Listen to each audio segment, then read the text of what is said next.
बच्चों, आज हम लोग पशु आहार के संबंध में आगे बढ़ते हैं। आज पढ़ते हैं साइलेज और हे। ये होता क्या साइलेज जानते हैं?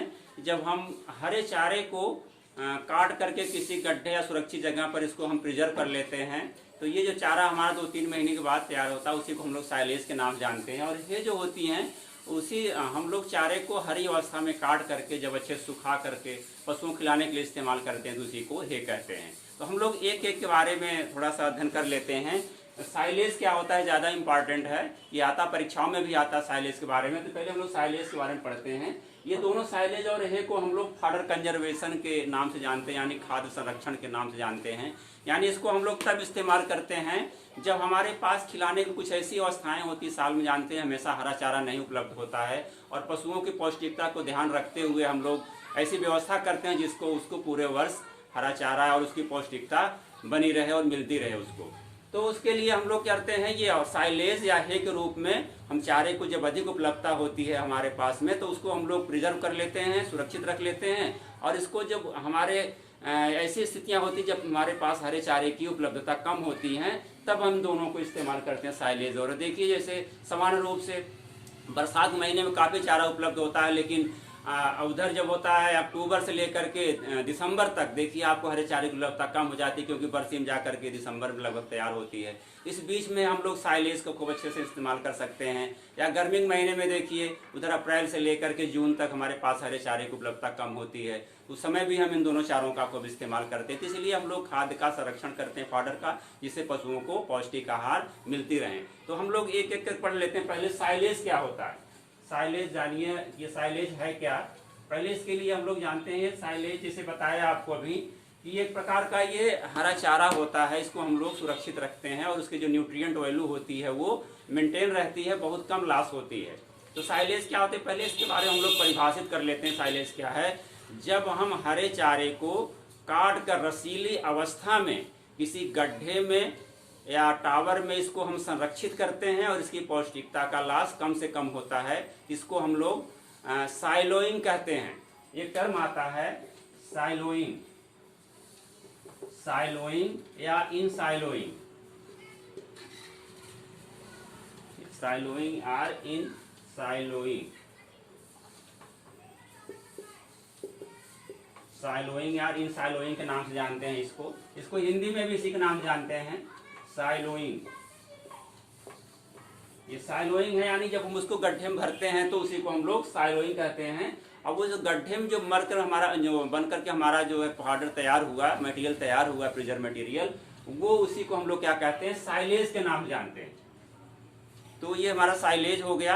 साइलेज के लिए सबसे इम्पॉर्टेंट होता है कि जब हम इसको किस फसल का चुनाव करेंगे पहले कि हमारी फसल कैसी हो जाए जिसका हम लोग साइलेज बना सकते हैं। तो इसके लिए कुछ शर्तें होती हैं। सामान्य रूप से जो साइलेज होता है उसके लिए जो फसलों का चुनाव करते हैं उसमें कुछ कंडीशन होती हैं। हम लोग सभी फसलों का साइलेज नहीं बना सकते, जानते हैं कुछ बहुत जल्दी हमारा चारा सड़कर खराब भी हो सकता है। तो साइलेज के लिए सबसे बड़ी बात है कि इसमें जो होता है कार्बोहाइड्रेट की मात्रा बहुत अधिक होनी चाहिए, लगभग करीब ये 30% से अधिक होना चाहिए।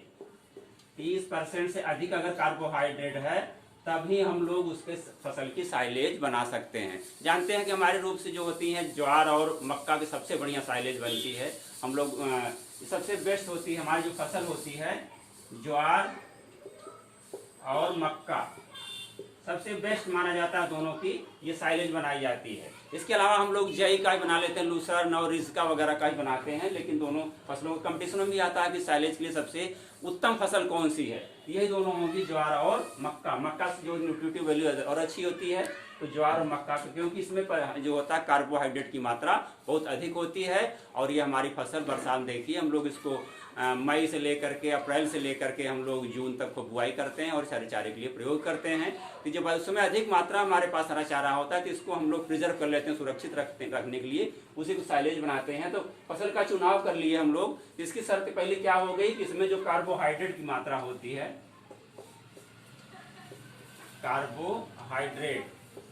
कार्बोहाइड्रेट की मात्रा 30% से अधिक होनी चाहिए, यानी इसकी पर्याप्त मात्रा में इसमें होना चाहिए। और दूसरी शर्त इसकी होती है इसमें जो शुष्क पदार्थ होता है, जो शुष्क पदार्थ होता है, शुष्क पदार्थ इसका जो होता है 30 से 40% से अधिक नहीं होना चाहिए, 30 से 40% इसमें शुष्क पदार्थ अधिक नहीं, यानी रसीली अवस्था में ये रहे। तो सबसे बढ़िया हमारी जो होती है ज्वार और बाजरा इस कंडीशन को, शर्त को पूरी करती है। तो ये फसल आसानी से उपलब्ध भी हो जाती है, हमारे समान मिट्टी में इसको हम लोग उगा भी सकते हैं। ये हो गया फसल का चुनाव कर लिए। अब देखिए हम लोग क्या करेंगे, इसको बनाने के लिए क्या ढंग होता है, कैसे हम लोग इसको बनाएंगे। हमारी फसल चुन ली गई और इसकी एक शर्त और होती है, इस फसल को हमें तब काटना चाहिए, तब हमको प्रिजर्व करना चाहिए जब इसमें फूल आने शुरू हो जाएं या फूल निकल रहे हों, फ्लावरिंग स्टेज पर, फूल आने के समय, फूल आने के समय, यानी फ्लावरिंग स्टेज को हम कह सकते हैं, फ्लावरिंग स्टेज। फ्लावरिंग स्टेज क्या होती है जानते हैं, जब हमारी फसल तैयार होती है और फ्लावरिंग स्टेज पर जिसमें न्यूट्रिएंट की वैल्यू जो होती है सबसे अधिक होती है। चारे में देखा जाए जितने हमारे विटामिन है, प्रोटीन्स है, कार्बोहाइड्रेट्स है, मिनरल्स है, सब पर्याप्त मात्रा में उपलब्ध होती है। इसीलिए इसको फूल आने के समय में या फूल निकल रहा हो तभी फसल को काटना चाहिए, जिससे हमको अधिक से अधिक उसमें पोषण प्राप्त हो सके। तो फ्लावरिंग समय हम लोग ज्वार और उसको मक्का काट लेंगे। काटने के बाद इसको जो बनाने का ढंग होता है, मुख्य रूप से इसका 3 ढंग होता है बनाने का ढंग, जो कहते हैं मेथड, इसको हम कह सकते हैं मेथड ऑफ साइलेज। मेथड मुख्य रूप से 3 होते हैं। देखिए एक तो होता है कि इसमें हम लोग क्या करते हैं, ट्रेंच बनाते हैं, ट्रेंच विधि होती है नंबर 1। नंबर 2 हमारा है पिट मेथड, पिट या गड्ढा विधि कहते हैं इसको हम लोग, गड्ढा विधि, पिट या ये गड्ढा विधि हो गई। और नंबर 3 है टावर विधि, टावर विधि, टावर या बुर्ज मेथड कहते हैं हम लोग, और ये इसको पिट मेथड कहते हैं, पिट मेथड। और ये हमारी ट्रेंच है, जानते हैं ट्रेंच माने खाई होती है, ट्रेंच मेथड है। तो देखिए सबसे पहले हम लोग देखते हैं ट्रेंच मेथड में क्या करते हैं। जानते हैं कि हमको सुरक्षित रखना है चारे को हरा काट करके, तो जमीन के अंदर होता है करीब 3 गुणे 2.5 मीटर, 3 मीटर चौड़ा और 2.5 मीटर गहरा हम लोग क्या करते हैं, जमीन के नीचे गड्ढा बनाते हैं। और थोड़ा इसके ध्यान रखते हैं कि ये ढाल होना चाहिए, और ये गड्ढा उस जगह बनाएंगे सामान्य रूप से जहां पर वाटर लेवल ज्यादा ऊंचा न हो, क्योंकि जब ज्यादा आप इतना 2.5-3 मीटर कहीं खोदिए तो वहां पर पानी निकल आता है और नमी आ जाती है, तो हमारा चारा खराब हो सकता है। तो इसकी जो गहराई होती है इतने मीटर की, 3/2.5 या 2.25-3 मीटर की गहराई तक खोदते हैं। खोदने के बाद हम लोग इसको इसमें जो होती इस चारे को काट करके हम लोग उसमें सुरक्षित रखते हैं। दूसरी विधि है गड्ढा विधि या पिट मेथड। पिट मेथड क्या होता है कि जानते हैं गड्ढे हमारे हम 2 प्रकार से खोद सकते हैं। ये हो गया नंबर 2 हमारी गड्ढा विधि है। एक तो हम लोग चौकोर बना सकते हैं और दूसरा होता है कि राउंड शेप बना सकते हैं। तो चौकोर विधि नहीं होता, कि सबसे बढ़िया राउंड विधि जो होती है ज्यादा अच्छी मानी जाती है, इसको हम और आकार दे सकते हैं। तो ये राउंड विधि होती है, ये करीब 3 मीटर व्यास के जो गड्ढे होते हैं हमारे, 3 मीटर व्यास के, 3 मीटर व्यास के गड्ढे को हम लोग करीब 2.25 मीटर, इसको 2.75 मीटर गहरा गड्ढा खोद देते हैं। इतना खोदने के बाद इसको जो होता है साइड से थोड़ा सा हम लोग जब इसमें भराई करते हैं तभी बताएंगे आप कैसे भराई करने की विधि क्या होती है। तो ये साइड से हम लोग गड्ढा विधि में करते हैं। ये जो सामान्य रूप से इस चीज का वहां भी ध्यान रखा है, जिससे वाटर लेवल ऊंचा ना हो, जिसमें तो पानी निकल आएगा तो हमारा चारा खराब हो सकता है। जो तीसरी विधि है ये टावर विधि या बुर्ज विधि के नाम से भी इसको हम लोग जानते हैं। ये टावर विधि में क्या करते हैं कि हम लोग जहाँ पर वाटर लेवल ऊपर होता है या रिसर्च फार्मों पर, जो हमारे डेयरी फार्म है, बड़े बड़े केंद्रीय जो रिसर्च सेंटर हैं पशुओं के, वहाँ पर एक टावर मेथड से बनाया जाता है। इसमें क्या करते हैं हम लोग जमीन के सतह पर ही हम लोग क्या करते हैं, ये टावर बना लेते हैं। ये टावर बनाते हैं, ये करीब 6 से 7 मीटर होता है, 6 से 7 मीटर ऊंचाई तक होता है।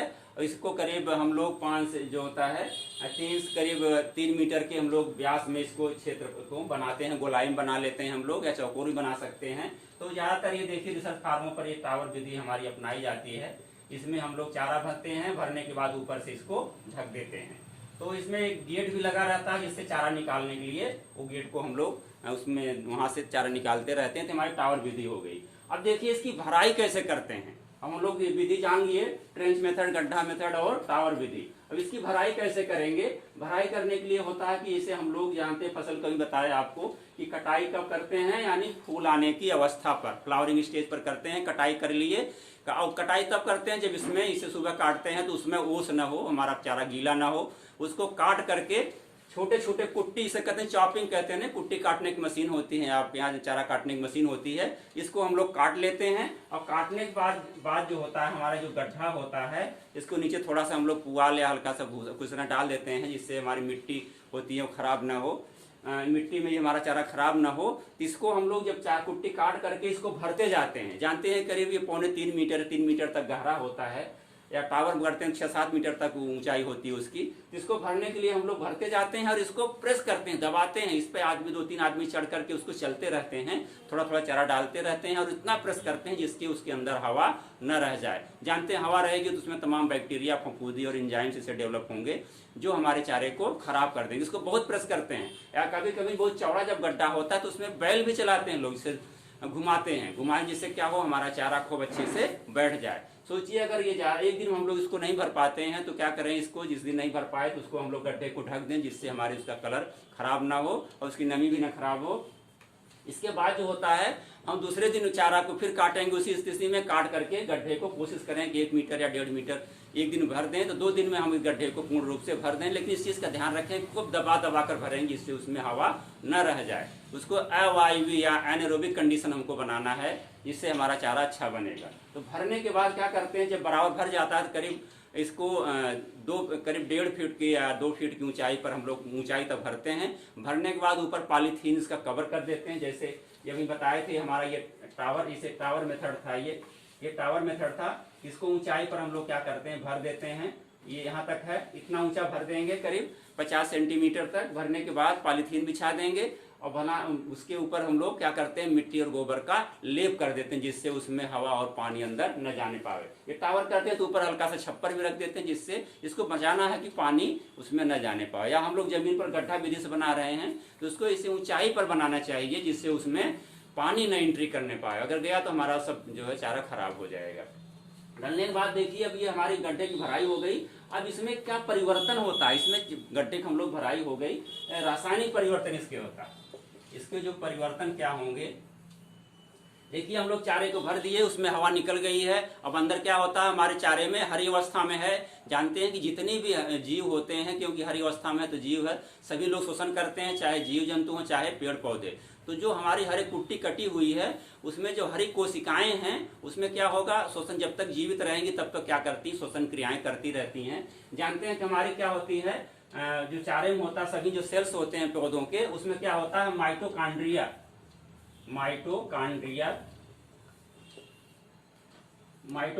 होती है, इसमें श्वसन क्रिया होती है। माइटोकॉन्ड्रिया जानते हैं कि इसको हम लोग एनर्जी का पावर हाउस भी कहते हैं। श्वसन क्रिया होती है तो क्या हमें ऊर्जा प्राप्त होती है। तो माइटोकॉन्ड्रिया के अंदर श्वसन क्रिया चलती रहती है, क्योंकि कुट्टी कट गई, ज्यादा दिन तक श्वसन क्रिया नहीं चल सकती है, तो इसलिए इसमें जो श्वसन और प्रश्वसन क्रिया चलती रहती है। तो उससे क्या होगा, हमारे श्वसन में क्या लेते हैं हम लोग, ऑक्सीजन लेते हैं और निकालते क्या है, CO2 कार्बन डाइऑक्साइड। ये ऑक्सीजन जो कार्बन डाइऑक्साइड होती है, क्योंकि चारे हम लोग बहुत ज्यादा रसीली अवस्था में था, ये उसको काट कर प्रेस किए हैं, तो कार्बन डाइऑक्साइड बहुत अधिक मात्रा में निकलेगी। एक अवस्था ऐसी आएगी कि हमारा ऑक्सीजन समाप्त हो जाएगा और सब कार्बन डाइऑक्साइड हो जाएगी। तो हमारा क्या होगा, वहाँ टेम्परेचर काफी बढ़ जाएगा, चारा हमारा अंदर उसमें गर्म हो जाएगा। अगर जानते हैं कि अभी समान रूप से गांव देखिए, जो लोग चारा काटते हैं घरों पर, कुट्टी काटने के बाद मशीन नीचे चारा ज्यादा ऊंचा हो जाता है, उसके 2-1 घंटे बाद देखिए अगर हाथ से उसको छुइए नीचे हाथ डाल करके, तो बहुत गर्म रहता है। उसका गर्म होने का मेन कारण यही होता है कि हमारे जो चारे कटे हुए हैं, क्योंकि हरी अवस्था में श्वसन क्रिया हो रही है, वो ऑक्सीजन ले रहे हैं तो क्या छोड़ रहे हैं, कार्बन डाइऑक्साइड। वो कार्बन डाइऑक्साइड अंदर होती है, गर्म उसका स्वभाव होता है, तो हम उसलिए चारे काफी गर्म हो जाता है। देखिए अगर शाम को कटा हुआ चारा काफी ऊंचा है तो सुबह तक पीला भी हो जाता है, तो उसके गर्मी की वजह से चारा जो होता है खराब हो जाता है। जब कार्बन डाइऑक्साइड बहुत अधिक हो गई उसमें, तो क्या हुआ, श्वसन क्रिया रुक गई और उसके अंदर जो जानते हैं कुछ फफूंदी भी उगते हैं, जो फफूंदी होते हैं, ईस्ट होते हैं, तमाम प्रकार के हैं उसमें, वो सब क्या होते हैं, निष्क्रिय हो जाते हैं। बैक्टीरिया भी होते हैं उस समय ग्रो नहीं कर पाते कार्बन डाइऑक्साइड की अधिकता कारण से। तो उसमें जो एंजाइम्स पाए जाते हैं, जानते हैं हमारे जितनी फसलें हैं उसमें कुछ न कुछ एंजाइम पाए जाते हैं। एंजाइम क्या करते हैं, परिवर्तन करते हैं। जो हमारा इसमें क्या मौजूद था चारे के अंदर, क्या क्या पाया जाता है जानते हैं? कभी आप पिछले क्लासों में हम लोग बता चुके हैं आपको कि चारे में क्या चीज़ पाया जाता है। प्रोटीन पाई जाती है, कार्बोहाइड्रेट पाया जाता है और वसा पाई जाती है थोड़ी मात्रा में, और आप खनिज लवण और जो होते हैं विटामिन पाए जाते हैं। तो इससे सबसे जानते हैं कभी हम लोग एक शर्त इसमें थी साइलेज बनाने के लिए कि इसमें कार्बोहाइड्रेट की मात्रा अधिक होनी चाहिए। तो कार्बोहाइड्रेट क्या करता है? ये कार्बोहाइड्रेट जो हमारा है, कार्बोहाइड्रेट को क्या करते हैं? एंजाइम्स जो होते हैं, एंजाइम्स जानते हैं क्या करता है? परिवर्तित करता है तमाम, जैसे हमारे आहार जो हम लोग करते हैं, देखिए जो होता है पेप्सिन होता है, पेप्सिन एंजाइम होता है, रेनिन एंजाइम होता है जो बच्चों को आ जाता है, वो दूध फाड़ने का काम करता है। तो एंजाइम क्या करते हैं? कन्वर्ट कर देते हैं। तो इसे कार्बोहाइड्रेट जानते हैं, ये कन्वर्ट किस में हो जाता है? ये हमारा उसमें चेंज हो जाता है, ये जा करके उसमें ये कार्बोहाइड्रेट कन्वर्ट हो जाता है अल्कोहल में, और जा करके तमाम जो है सरल यौगिकों में चेंज हो जाते हैं। उसके होने के बाद जो और इसमें देखिए कुछ ब्यूटारिक एसिड भी थोड़ा बहुत बनता है, लेकिन इसके थोड़ी देर बाद ऐसा होता है जो हमारे सरल यौगिकों में चेंज कर देते हैं। जैसे अल्कोहल भी होता है, अल्कोहल में भी चेंज कर देता है अल्कोहल। और ये क्या करते हैं? थोड़ा सा बहुत लैक्टिक एसिड बनता है तो बैक्टीरिया बनाता है, जो होता है थोड़ा सा अल्कोहल की मात्रा में, और थोड़ा अमोनियम के देखिए जो होता है अमोनिया की प्रोटीन पाई जाती है, थोड़ा बहुत इसमें अमोनिया भी बनती है, उसमें चेंज हो जाता है। और कुछ ब्यूटारिक एसिड बनता है, तो उसको हम लोग अभी देखते हैं। उसके लिए तो बैक्टीरिया होते हैं जो रिस्पॉन्सिबल होते हैं। तो हमारे जो एंजाइम हुए वो इसको कार्बोहाइड्रेट को चेंज कर देते हैं अल्कोहल उसके सरल यौगिकों में। उसके बाद ये जो उसमें मुख्य रूप से हमारा होता है, इसके बाद जब ये क्रिया रुक जाती है, जो हमारे फफूंदी होते हैं और ईस्ट वगैरह होते हैं, सब क्या होते हैं, सब उसमें समाप्त हो जाते हैं। इतना ऐसे एसिड हो जाता है, अल्कोहल हो जाता है उसमें, और सरल यौगिक हो जाते हैं, जिससे वो सब नष्ट हो जाते हैं।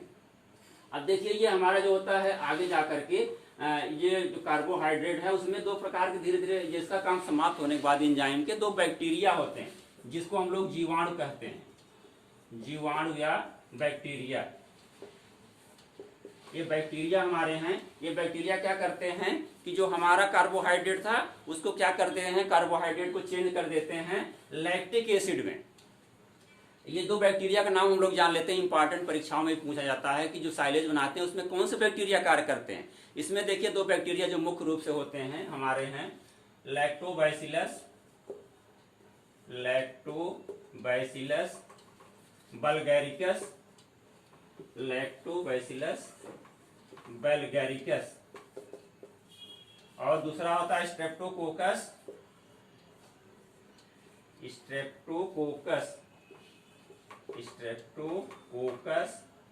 लैक्टिस।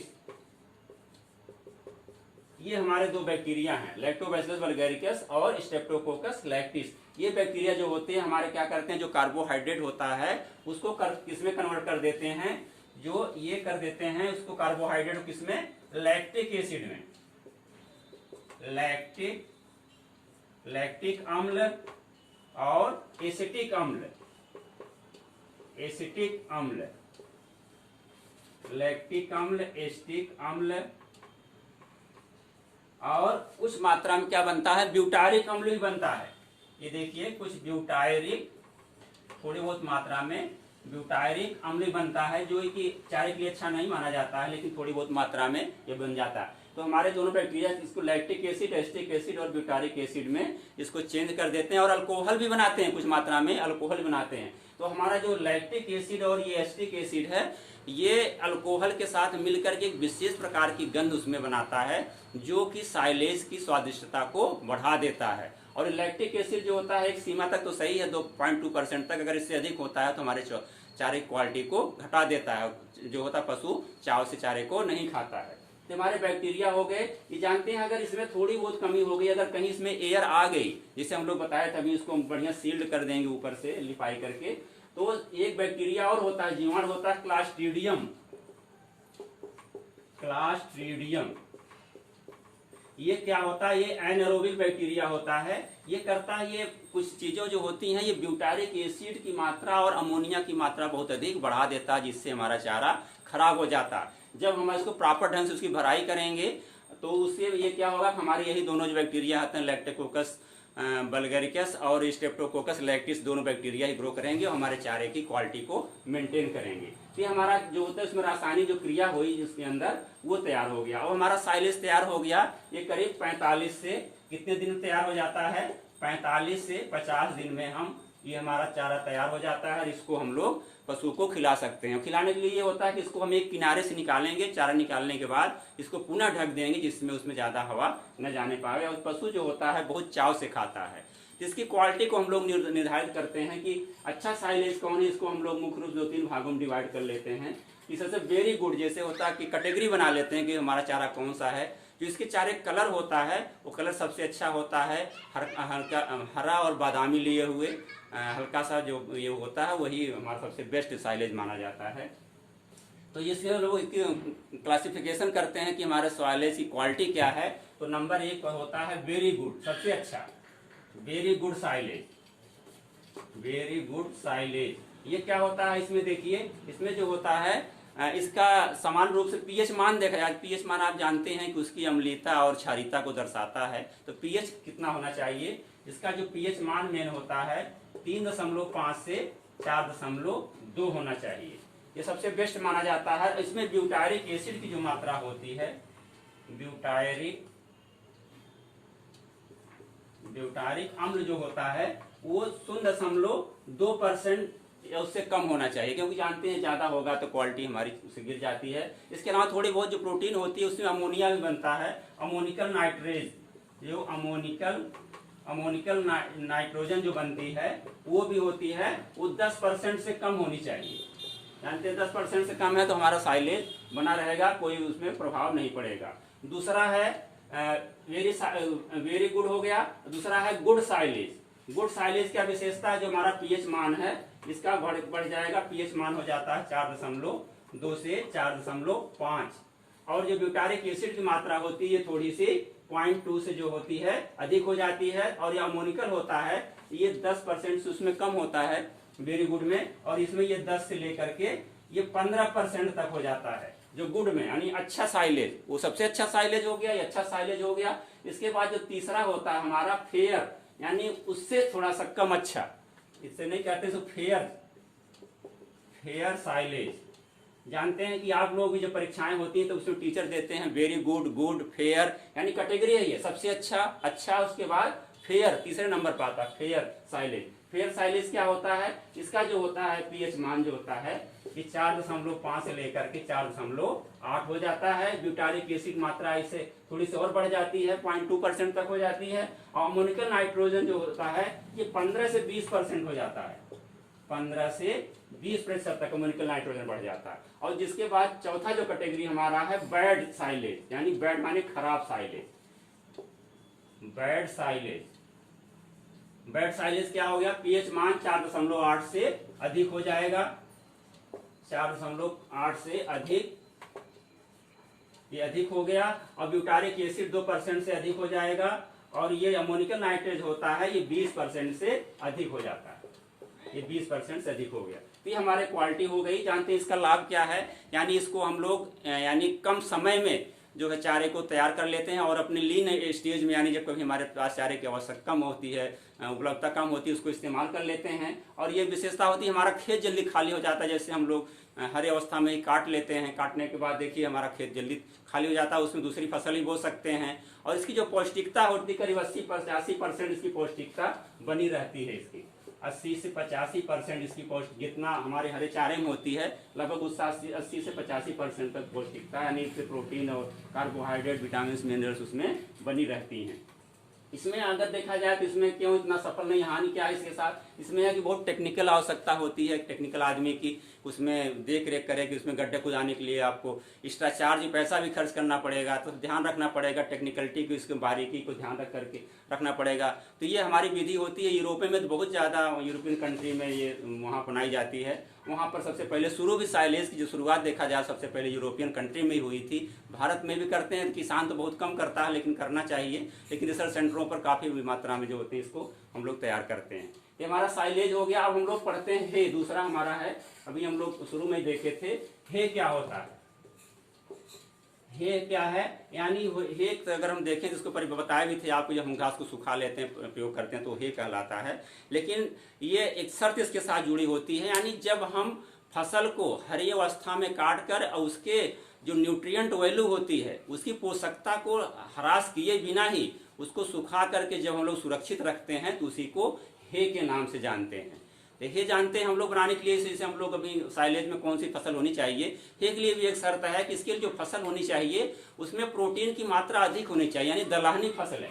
इसके लिए हम लोग क्या करते हैं, दलहनी फसलें यानी पल्स क्रॉप को, दलहनी फसलों का चुनाव करते हैं। इसमें मुख्य रूप से हमारी क्या क्या आ जाती है जानते हैं, हमारी बरसीम सबसे बढ़िया, बरसीम है, लोबिया है, बरसीम, लोबिया, लूसर्न, बरसीम, लोबिया, लूसर्न, इस तरह फसलें हम लोग होती हैं। जानते हैं कि ये खोखले होते हैं, इसके तने खोखले होते हैं, इसको हम लोग सुखा सकते हैं और इसमें प्रोटीन की मात्रा ज़्यादा होती है। तो ये बनाने के लिए सबसे अच्छी हमारी कौन सी दलहनी फसलें, बरसीम, लोबिया, लूसर्न है, इसको हम लोग इस्तेमाल करते हैं। इसके अलावा जई का भी हम लोग करते हैं, लेकिन उतना अच्छा नहीं, जितनी अच्छी जो होती है हमारी इस सबकी हे बन जाती है। तो शर्तों का चुनाव कर लिए कि इसमें जो होता है यानी प्रोटीन यानी लेग्यूमस ग्रुप की लगभग होनी चाहिए और उसमें खोखला तना हो और इस प्रोटीन की मात्रा अधिक हो और ये दलहनी होनी चाहिए। तो हमारी फसलों का चुनाव हो गया। इसमें हम लोग कैसे बनाते हैं इसको, ये बनाने का तरीका समझ लेते हैं। देखिए जैसे अभी हम लोग देखें साइलेज में कब फसल काटते हैं, यानी पुष्पावस्था में, फ्लावरिंग स्टेज पर काटते हैं। वैसे इसकी भी जो हमारी बरसीम और ये जो पुष्पावस्था में आती है, लूसर्न और लोबिया, तो हम लोग उस समय इस फसल की कटाई करते हैं। जानते हैं उस समय हमारे सबसे अधिक पोषक तत्वों की मात्रा फूल आने की अवस्था पर होती है, उसमें कटाई कर लेते हैं। और कटाई करने के बाद ये करते हैं उस समय ओस न हो, वो जब खेत में काट करके सुबह छोड़ देते हैं और दिन भर उसको खेत में पड़ा रहने देते हैं। लगभग जब उसमें 60% तक नमी खेत में, अगर एक दिन में नहीं सूखी तो जब उसमें खेत में ही पड़े रहने दे, 2 दिन तक रहने दीजिए। जब लगभग 60% नमी उसकी हमारे फसल की उड़ जाए, समाप्त हो जाए, तब हमको उसको ला करके घर पर सुखाना चाहिए। और उसको वहां से जब ला करके सुखाएंगे, सुखाने की मुख्य रूप से 3 विधियां हैं। एक तो होता है तिगुड़िया विधि बोलते हैं, तिगुड़िया विधि, तिगुड़िया विधि। ये क्या है, इसको ट्राइपॉड मेथड भी कहते हैं, ट्राइपॉड मेथड। ट्राइपॉड मेथड या तिगुड़िया विधि क्या है जानते हैं। इसमें मुख्य रूप से हम लोग 3 बांस बड़े बड़े खंभे लगा देते हैं। ये सपोज दैट ये हमारे हो गए, ये 3 बांस हो गए। इसको हम लोग क्या किए, यहाँ पर बांध दिए, बांध करके इसको यहाँ पर जमीन में गाड़ दिए। अब इसके ऊपर जो होता है 60% हमारा खेत में सूख गया, वहां से ला करके इसके ऊपर हम लोग क्या करते हैं, सब घासों को फैला देते हैं। फैला देते हैं तो हमारी घास सूख जाती है। जब उसमें करीब, तब तक सुखाते हैं जब उसमें 15 से करीब % उसमें नमी रह जाए, तब तक सुखाते हैं। सुखाने के बाद तब इसको हम लोग सुरक्षित रखते हैं। दूसरी विधि हमारी है, देखिए हम लोग जो हमारी होती हैं अगल बगल जो होती हैं, ये बने होते हैं बाउंड्री, जैसे फार्म हाउस के पास बाउंड्री बनी होती है। दूसरी बाउंड्री के पास जो होती है, ये बाउंड्री के पास में हम लोग क्या करते हैं, घास को फैलाकर सुखा देते हैं वहां। और नहीं तो तीसरी ये है, हम लोग करते हैं कि ला करके घर पर जो हमारे फर्श कहीं पर है, फर्श पे घास को फैला देते हैं, जहाँ धूप आती रहे तो हमारे फर्श सूख जाती है। और कहीं पर ऐसा भी करते हैं, ले जा करके छतों पर भी लोग इसको सुखाते हैं, जो वहाँ धूप बराबर मिलती रहती है। हमारी जब घास सूख जाती है और इसको सूखने के बाद हम लोग क्या करते हैं, एक चीज का ध्यान रखते हैं, इसकी जो होती है पत्तियां न नष्ट होने पाए। जानते हैं कि पत्तियों हमारा क्या पाया जाता है, कैरोटीन जो होता है, कैरोटीन। अगर पत्तियां गिर जाएंगी तो कैरोटीन हमारा जो होता है पत्तियों में ज्यादा पाया जाता है, वो हमारे नष्ट हो जाएंगे। तो इस चीज का ध्यान रखते हैं कि ये पत्तियां ना गिरने पाए और इसको हम लोग ठीक से सुखाएं। बार बार क्यों उलटना पलटना पड़ता है, इससे पत्तियां गिर सकती हैं। तो अब इसके हो गया, तो इसको सुरक्षित करने के लिए नमी इसमें क्या होनी चाहिए, नमी इसमें जो होता है 15 से 20% से अधिक नहीं होना चाहिए, 15 से 20% से कम रहना चाहिए नमी इसमें। यानी कोशिश करिए कि 15% तक नमी इसमें रहे तो सबसे बेस्ट होता है, खराब नहीं होता है। अगर देखिए उसमें नमी रहेगी तो क्या होगा, सड़न हो जाएगा चारा, हमारी हे जो होती है बहुत जल्दी खराब हो जाएगी। और इसमें जो हे में जो प्रोटीन होती है करीब 9% के आसपास, 9 से 10% प्रोटीन पाई जाती है। तो ये हमारे हे हो गई, क्योंकि दलहनी है, इसमें प्रोटीन की मात्रा अधिक होती है। और जो हमारा साइलेज होता है उसमें देखिए मुख्य रूप से जो ज्वार होता है साइलेज में, ज्वार में करीब उसमें होता है 6% करीब प्रोटीन होती है। और इसमें मक्का में जो होती है, मक्का में ज्यादा होती है, मक्का में करीब 8% तक, लगभग 8% तक प्रोटीन की मात्रा पाई जाती है। तो ऐसे ही हमारी हो गई। आज हम लोग पढ़ लिए साइलेज और हे के बारे में। ये बहुत आसान है, अब किसान अपने घर पे कर सकते हैं, बहुत इजी होता है। लेकिन अभी यहाँ पर जागरूकता का अभाव है, इसलिए जो होते हैं भारतवर्ष में किसान इसको कम अपना रहे हैं। तो आप लोग सभी बच्चों से या किसानों से ये अपील है कि आप अगर इसको अपनाएंगे तो आपके पशु को जो होता है यानी ऐसी अनुपलब्ध अवस्था में चारे का आप इस्तेमाल करेंगे और पशु को पौष्टिक आहार मिलेगा और वो स्वस्थ रहेगा। तो स्वस्थ रहेगा तो अपने कार्य में, चाहे बैल है तो खेती करने के लिए अच्छा काम करेगा, दुधारू गाय है तो दूध की मात्रा भी अच्छी देगी। देखिए अभी हम लोग पढ़ेंगे आगे इसको न्यूमेरिकल में कैसे करते हैं। इसमें साइलेज को भी हम लोग इंक्लूड करते हैं, इसमें पौष्टिकता को ध्यान रखते हुए साइलेज और हे भी हम लोग इसको पढ़ते हैं। तो आज हम लोग पढ़ लिए साइलेज हे के बारे में। आज इसी अध्याय में समाप्त करते हैं, अगले क्लास में फिर मिलेंगे। धन्यवाद।